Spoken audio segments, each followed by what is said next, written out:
అందరికీ ప్రభు పేరిట వందనాలు.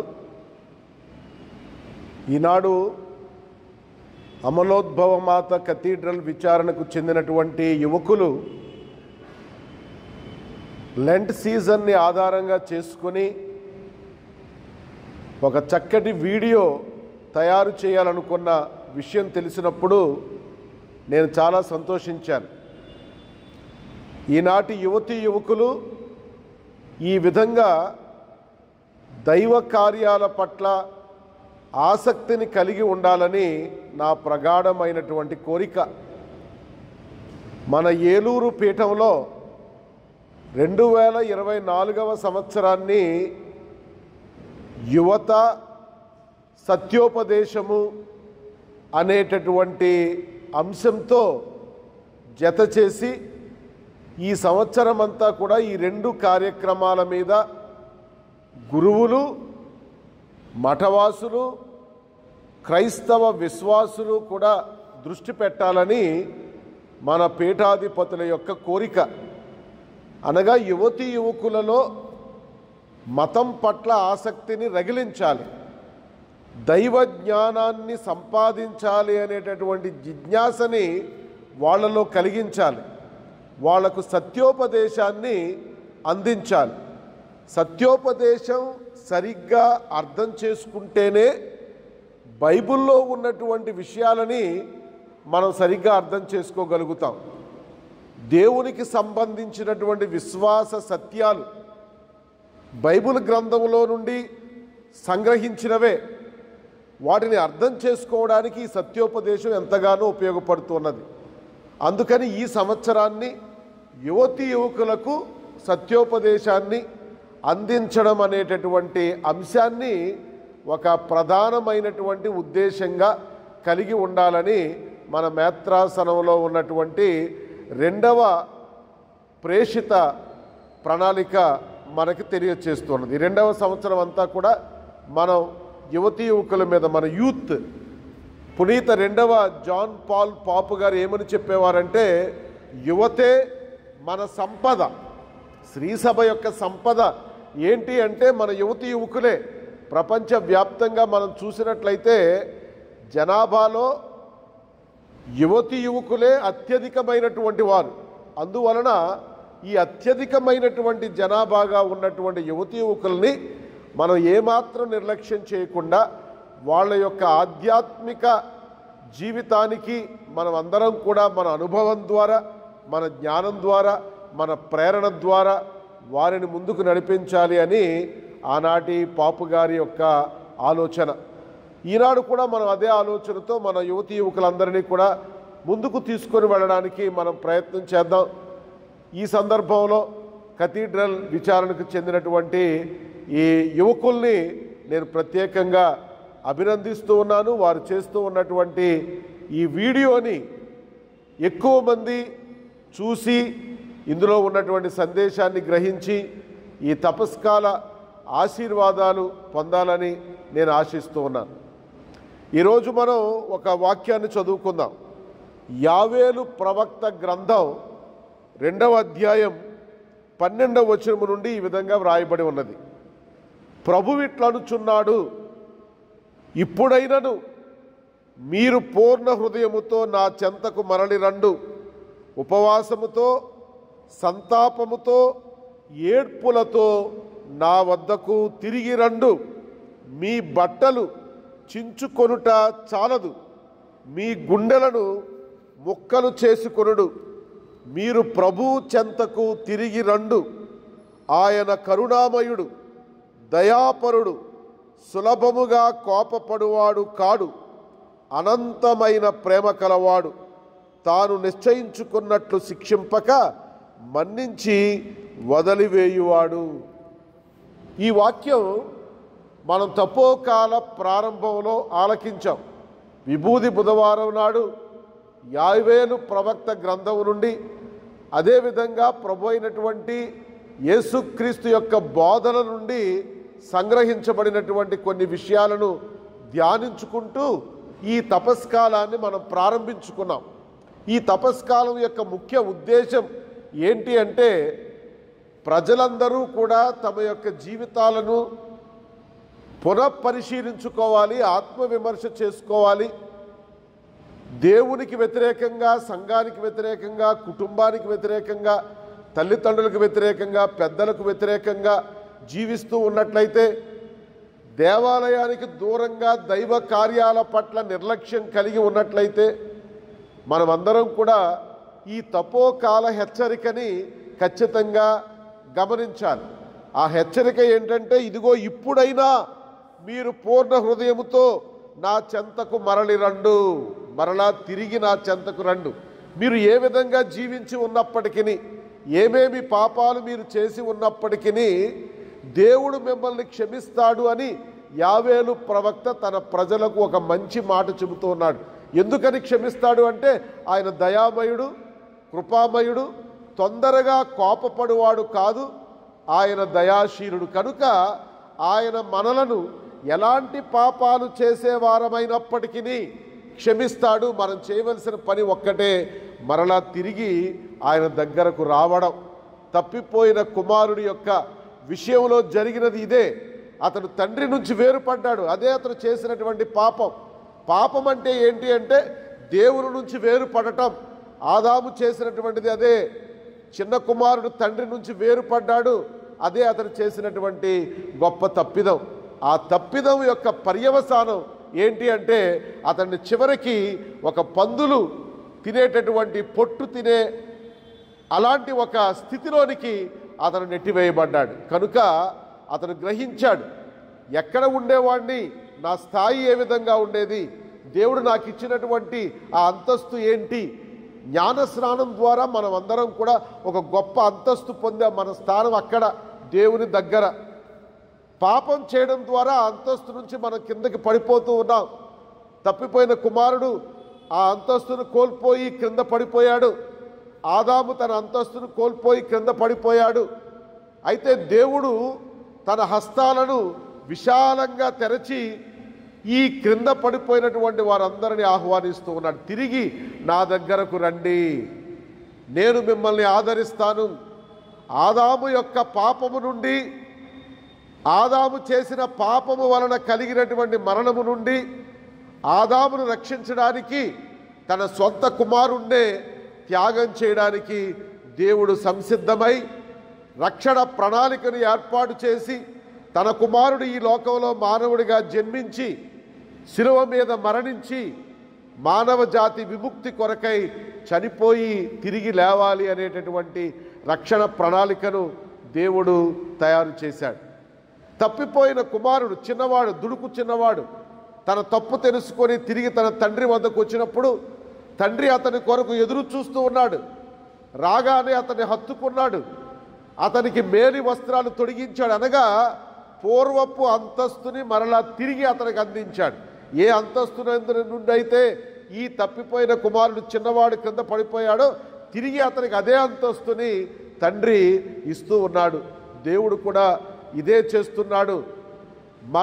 మన అంతస్తు నుంచి క్రిందకి దిగిపోయినా, పడిపోయి ఉన్నా, మనం గనుక వాటిని తెలుసుకొని దేవుని వైపు మనం మరలినట్లయితే దేవుడు తిరిగి మనకి మనం కోల్పోయిన అంతస్తుని తిరిగి ఇస్తాడు.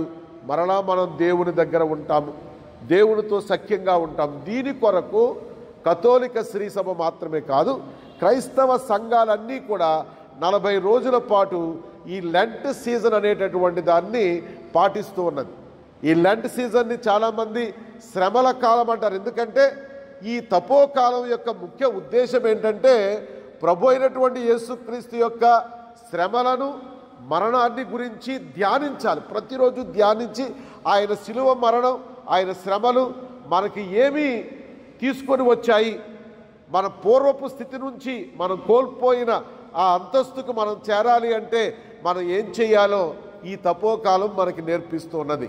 ప్రార్థన, ఉపవాసము, దాన ధర్మ క్రియలు, వీటి వలన మనం గొప్పగా పుణ్యాన్ని సంపాదించడం లేదు. వీటి ద్వారా మన విశ్వాసాన్ని మనం పెంపొందించుకుంటూ ప్రభు యొక్క శ్రమలలో, మరణంలో భాగం పంచుకోవాలి. ఈ ప్రార్థన, ఉపవాసము, దాన ధర్మ క్రియలు మనలని ప్రభు యొక్క శ్రమలలో భాగం పంచుకోవడానికి ప్రేరేపించాలి. అప్పుడే వాటికి విలువ ఉన్నది. లేనట్లయితే వాటంతటా వాటి కొరకే మనం గనక తపస్కాలాన్ని పాటిస్తే దానికి విలువ లేదు.